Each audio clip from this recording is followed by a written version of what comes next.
Today on One, your daily dose of local affairs and social media commentary. Today on One, taxi drivers oppose taxi fare increase. Safari Hotel employees aggrieved over retrenchment packages. Labour Ministry says lockdown exposed racism in the labour sector. And Sisa Namanje to face final judgment in July.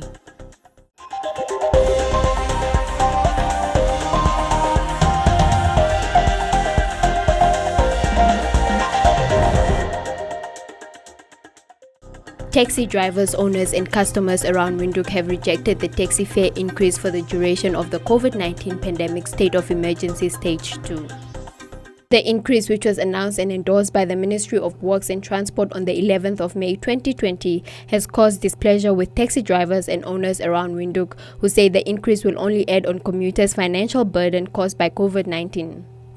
We see and we find it is not necessary at this time of the difficulty due to the pandemic of COVID-19 and the state of emergency, because most of our customers and our commuters is those low-income people, and these low-income people are the same people who are now losing their jobs, their salary is cutted, and it's going clearly also to affect them. At least let us not be tempted with the $14.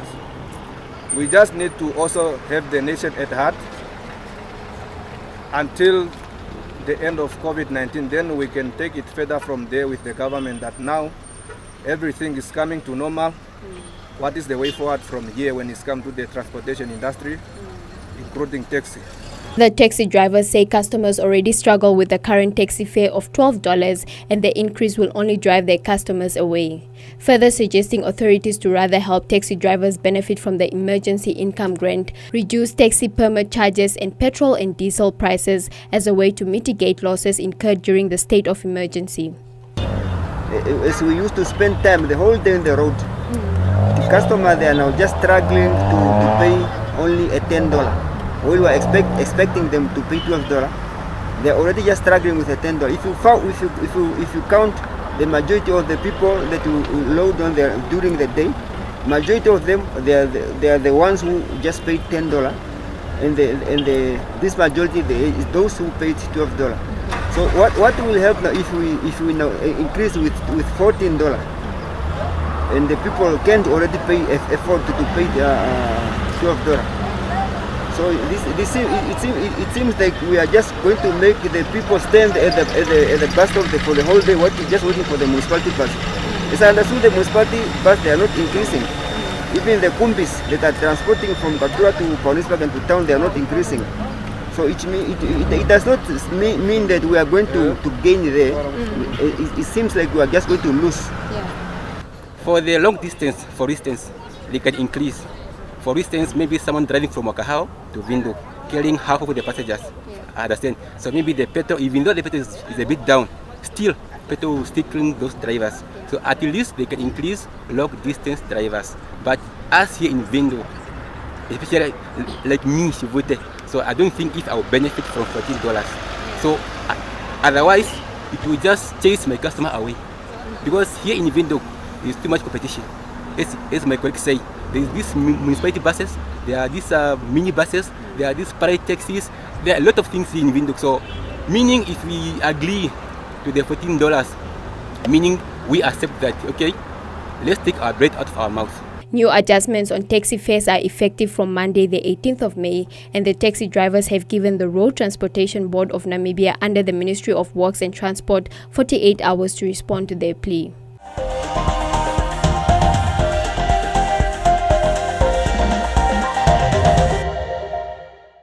It's not like it used to be. We all used to share tafel with our friends and family. Something has come and made those spirits so much harder to lift. But we have hope. We see the Namibian spirit in a nation working together from a distance to make a better country. We can't wait for this to pay off. And when it does, we'll be excited to bring the smooth taste of Namibia's finest to people who have truly earned it. Tafel made of Namibia.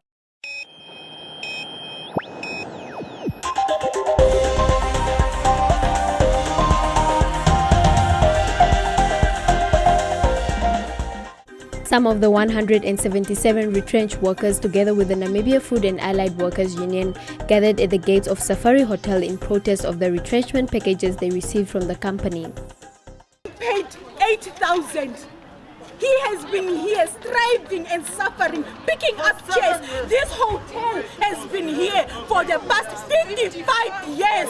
And you wanted to tell me they didn't save up for such occurrences? Other companies that have been working for God knows how many years have packages that are saving up for their people. People that are at least pay us 50%. Workers say they are unhappy with the current retrenchment packages, further requesting a 10,000 payout with 2 weeks pay for all the retrenched employees.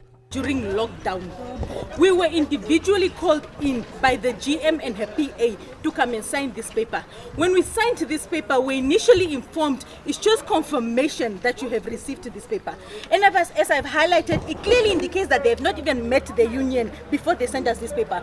Problem number one, because we are obviously under somebody who's supposed to be representing us, so they are supposed to be speaking to our representative, then getting back to us. Okay.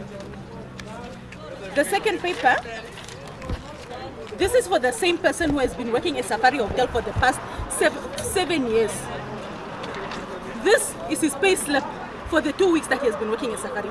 This is a person with a child, a person with a wife, and a person with a kid, and he's going home with $1,000. This is his basic salary. This is his severance pay. This is what he's going home with. I don't know how many of you are paying rent, but this is not even enough to sustain us for 2 months, 3 months. The other thing is, if you look clearly, we came for 10 days, for 2 weeks. Nah? In that 2 weeks, they also stated that even when the PA was telling us, she told us that she's going to pay us our full monthly salary. That's what we were informed. But now at the moment, what we are getting, this is not even half of his salary. This is a quarter of his salary. Months ago, was it in March? I think in March before lockdown, they reducted our salary with 30%. They came telling us we had 2 options, either reduction of salary or retrenchment. We opted for reduction because obviously anybody will opt for reduction at this point because you'd rather have a little bit than lose. So we opted for reduction, only for them to come back 2 weeks after that and send us these papers. And then now when we came back, they tell us we are only being paid for 2 weeks that we're here, and in those 2 weeks, they are still deducting 30%. So we are going home with 70% of half of what they paid us the previous month. For the older people, some people has been here for God knows how many years, suffering every day from Havana, 4 in the morning, coming in from Havana at 4 in the morning, risking their lives, working till 9 in the evening to come and work for flipping peanuts. Pimenta must do something. We will not sit here and get paid such peanuts. This is nonsense. Even his children, this is not enough to pay his what you call this, not even his groceries. It's not enough to pay it's not enough for his alcohol. We expect a full salary from Safari. We expect them to pay 2 weeks for every week that we have been employed for them. And we also expect them as a token of appreciation. We would have expected anything, but with this treatment, we want 10%, 10,000 and nothing less. Yes. That's what we want with this treatment. Otherwise, this hotel, as good as you know it, God is not sleeping. This last day, we'll have to go out with nobody. Like there are people that did not even get under 10,000. We are very affected and we can't go because we have served for these people for many years. But they don't recognize our work and we are very unhappy here at Safari Hotel. We were working for this hotel very hard. We are going back to our homes with 2,000, 3,000, 5,000. Even a zinc is not, to build a zinc house didn't cost 2,000. But we are very, very unhappy. We don't know where to go. The most of us, we are renting and we don't know where to go. That's our problem. Representing the employees, the Namibia Food and Allied Workers Union has opened a case against the company with the Labour Commissioner's office, as the union has tried but failed to get communication from the hotel's management on negotiations for an alternative solution on the retrenchment of 177 of its employees. Therefore, what they did and what we are seeing in the payslip, that the workers, they were shortchanged, they never recognized us as a trade union representing the workers of this hotel so that we enter into terms and conditions so that this COVID-19, we must hold hands together. It's not the workers to suffer, no. All of us, especially companies, because they are busy making a lot of money at the expense of workers. Just one day, if there is no business, they are reporting of millions of Namibian dollars. But what is 1 month or 2 months if they were supposed to pay these workers? And the Social Security, we want to recommend them because they came in and say that they will assist employers to making sure that they pay 17% of their salary bills. So these companies, they failed to do that, and we feel that what they did cannot be tolerated. So therefore, we will fight this retrenchment tooth and nail to making sure that the workers, they get a better deal. When approached for comment on the matter, Safari management referred the media to its lawyers, allies and partners.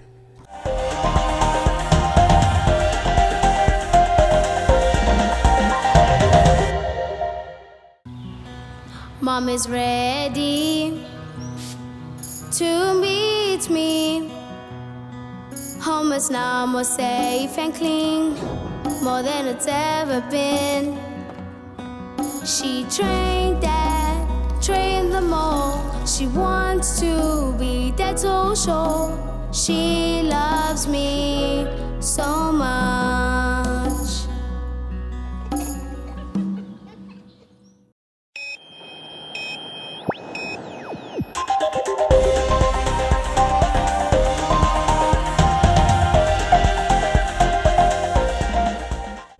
The Director General of the Labour Ministry has alleged that the national lockdown has exposed racism in the labour sector, as many businesses were required to close their workplace, which resulted in over 500 retrenchments due to financial losses related to COVID-19.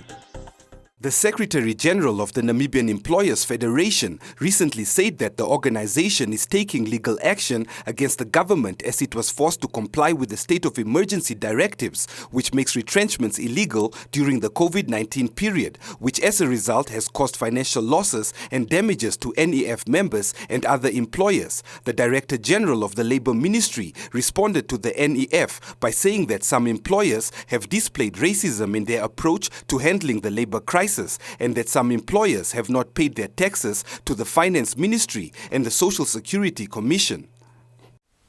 It has been proven that our labor relations, which we thought or we believed was at least good, it's proven to be that it's not true. There were underlying issues which during this lockdown and state of emergency came on 4. One, we've seen the approach of some employers purely racist. So we have seen some employers whom they were saying human beings or the most important assets. It's proven it's not true. It was a statement made. When difficult came, they were treated as just object. Probably they were not even important than a car which the manager was driving. Because the manager drives a car to park it properly in a garage, while the other person is told at the gate, go home, no discussion. So all these things, and it also brought to fore some employers who have never been paying their deductions or the deduction of the employees to Social Security. People have pay slips written, this goes to Social Security, but on inquiry there's nothing. Or I'm not sure now. I have not contacted the Minister of Finance, but I can suspect they also found out there are now employers who do not pay tax. So I think this kind of a period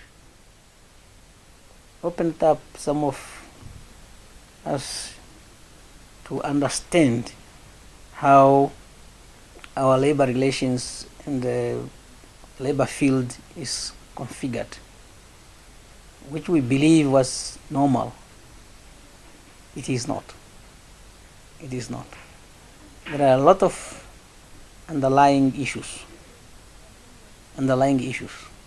And these issues will now make the situation moving forward a bit either difficult or create more mistrust between the employers and employees, particularly from the union point of view, because they've seen how their members were treated. And I think government also have seen how the vulnerable members of society were sent home just like that.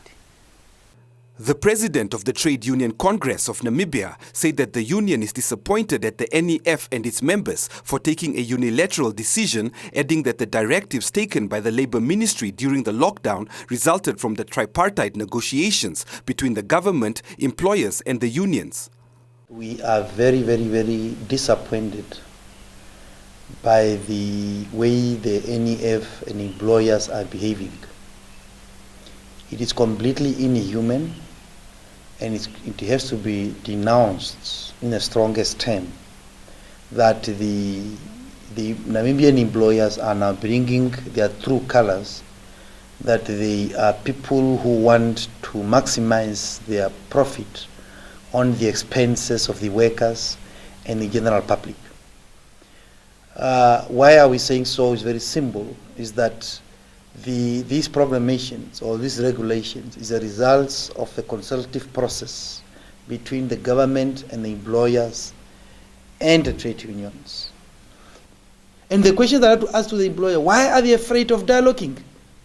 Why? Why do they want to do things unilaterally?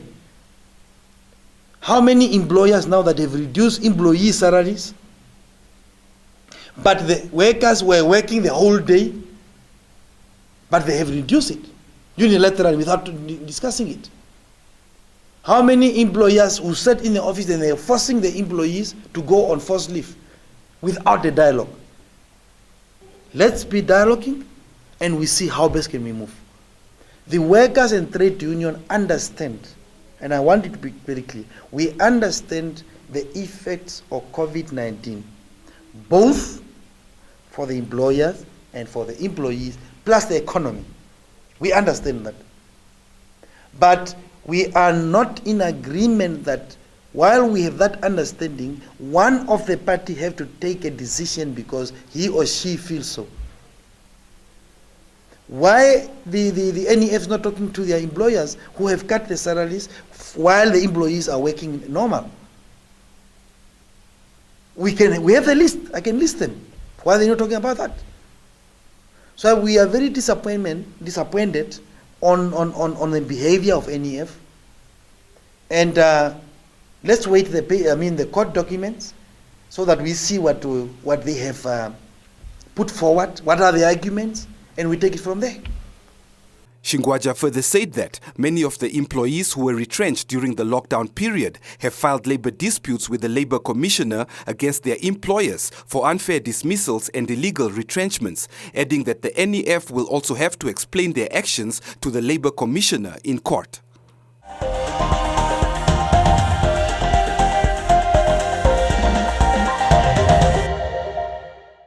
From Cape to Cairo, Accra to Antananarivo, there are millions of people just like you trying to make a living to make money.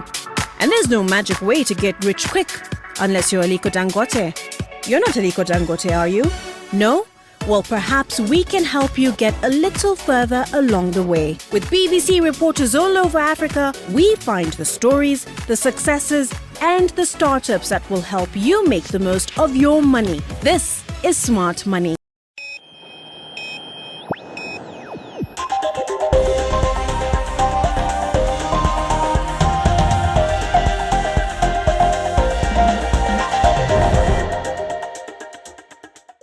Last year, Namibia experienced the biggest corruption scandal in the country's history, which involved prominent ministers and businessmen. The scandal was exposed by Iceland-based journalists in collaboration with the Al Jazeera news agency through a documentary that featured an undercover operation. Since the documentary aired in Namibia at the end of November last year, former Fisheries Minister Bernard Asau and Justice Minister Saki Shangala, along with 4 other businessmen, were arrested and became known as the infamous Fishrot Six. President Hage Geingob and his lawyer Sisa Namanje were also allegedly implicated in the looting of funds at the National Fishing Corporation of Namibia Fishcorp in the documentary. At the time, reports also emerged that Namanje allegedly used his law firm to receive an amount of 23 million Namibian dollars for the ruling party SWAPO in 2015 for the election campaign. The Law Society of Namibia dragged Namanje to court on the 13th of March this year in an attempt to get permission from the court to access records at his firm and put to rest speculations surrounding his involvement. They were represented by Uno Kachipuka Sibolile. Namanje hired advocate Raymond Heathcote to lead his legal team, which also consists of upcoming lawyer Kadila Amumo. Uno Kachipuka Sibolile, at the last proceeding, said that they had no choice but to approach the judge in his chambers, as Namanje was not being cooperative. Kachipuka Sibolile also pointed out that the Law Society received a report in December last year from the Financial Intelligence Center that states that Namanje's firm could be involved in money laundering activities by allowing funds to be channeled through its trust account for companies owned by individuals that are allegedly involved in the Fishrot saga. The presiding judge asked Kachipuka Sibolile how she expects Namanje to react to a request of intrusion on documents at his business. She said Namanje is not above the law and should yield to the authority that regulates legal firms and practitioners. Heathcote later argued that the Law Society exceeded their powers, and what they are trying to accomplish is unconstitutional, as Namanje opening his books goes against the rule of privacy and client-attorney privileges. High Court Judge Herman Oosthuizen will deliver judgment on the matter on the 24th of July this year.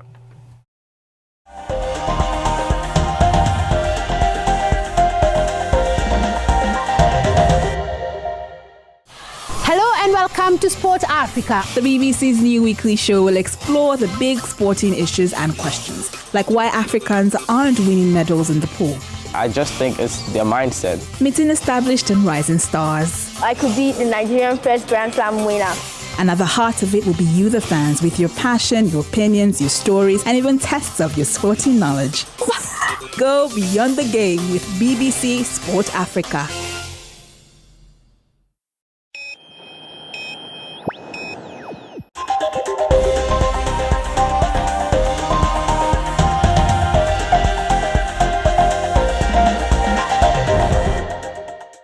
In other leading stories, President Hage Geingob has directed that as part of deepening effective governance, the government reform agenda and reducing expenditure, the vehicle fleet of the Namibian government will not be renewed for the period 2020-2025.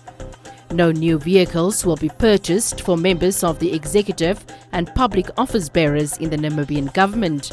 This decision by President Geingob, especially during this difficult period of COVID-19, will translate into an approximate saving of 200 million Namibia dollars. Geingob has also directed a cap on monthly fuel consumption by public office bearers. In a media statement, the presidency noted that by constantly directing government offices, ministries and agencies to do more with less, major savings across the government system have been achieved over the past 5 years under President Geingob. Government spending has been reduced by 9% and annual travel and subsistence allowances have been cut by 62% amongst other savings. And the International Day Against Homophobia and Transphobia is celebrated on the 17th of May and features a number of international events aimed at raising awareness of lesbian, gay, bisexual, transgender and intersex persons' rights and promoting interest in their rights worldwide. Across the world, entire societies are under lockdown in an effort to prevent the COVID-19 pandemic to spiral out of control. In many parts of the world, LGBTI persons will be disproportionately affected by the crisis due to poor or no access to health caused by discriminatory laws and negative social attitudes. the non-recognition of trans and intersex identities, leading to the stigmatization and marginalization of LGBTI communities, also multiplies the challenge for them to reach health services. The European Union is determined to continue to address discrimination based on sexual orientation or gender identity, acknowledge the specific needs of LGBTI persons during health crises, and work towards equal opportunities. Welcome to Comments Corner, your daily dose of comments from the hottest social media pages. Windhoek-based street vendors have been living without any form of income since the country went in lockdown due to the novel coronavirus. Some street vendors are considering committing crimes so that they go to prison and receive food for free. Fikameni said that it is unfair as most businesses have started to operate and only street vendors are being excluded from returning to work.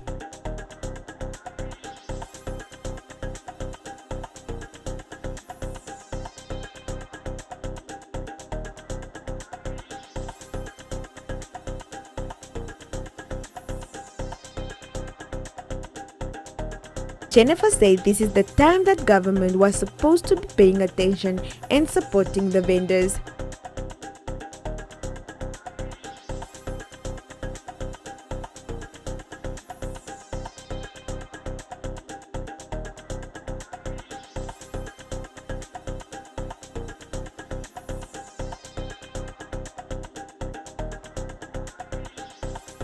Brenda said all businesses are in trouble and it is not the government's fault.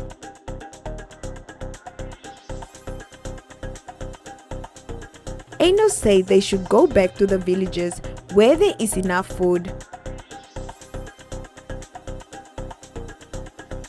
The Secretary General of the Namibian Employers Federation said that the organization is taking legal action against the government as it claims that it was forced to comply with the state of emergency directives which make retrenchments illegal during the COVID-19 period, which as a result has caused financial losses and damages to NEF members and employers in general.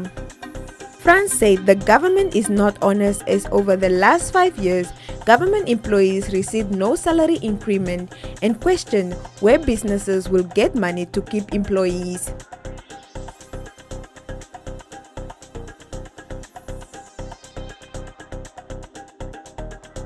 Rosalia said the government should get medicine from Madagascar, just like other African countries, to be prepared.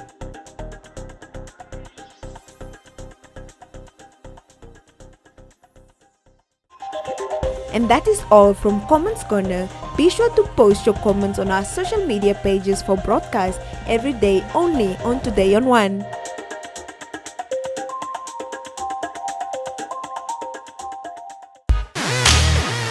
Make sure you catch It's a Wrap in our new time slot, now on Sundays from 7:30 with repeats on Tuesday nights at 8:30.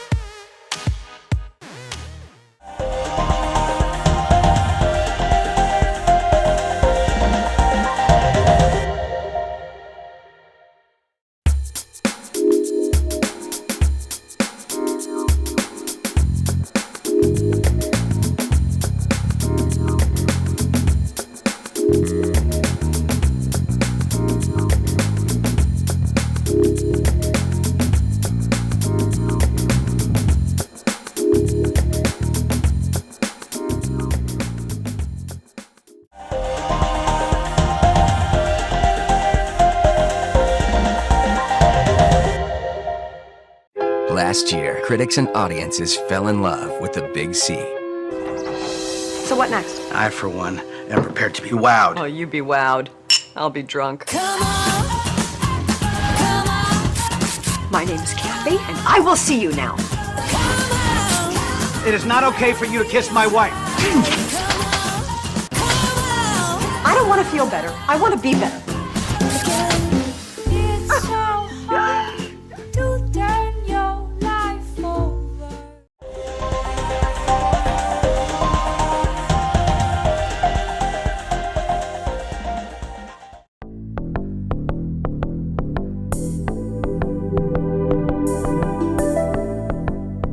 A look at the weather forecast. The Namibia interior, partly cloudy and warm to hot. The coast, partly cloudy and mild to warm. And the wind, moderate to fresh southwesterly.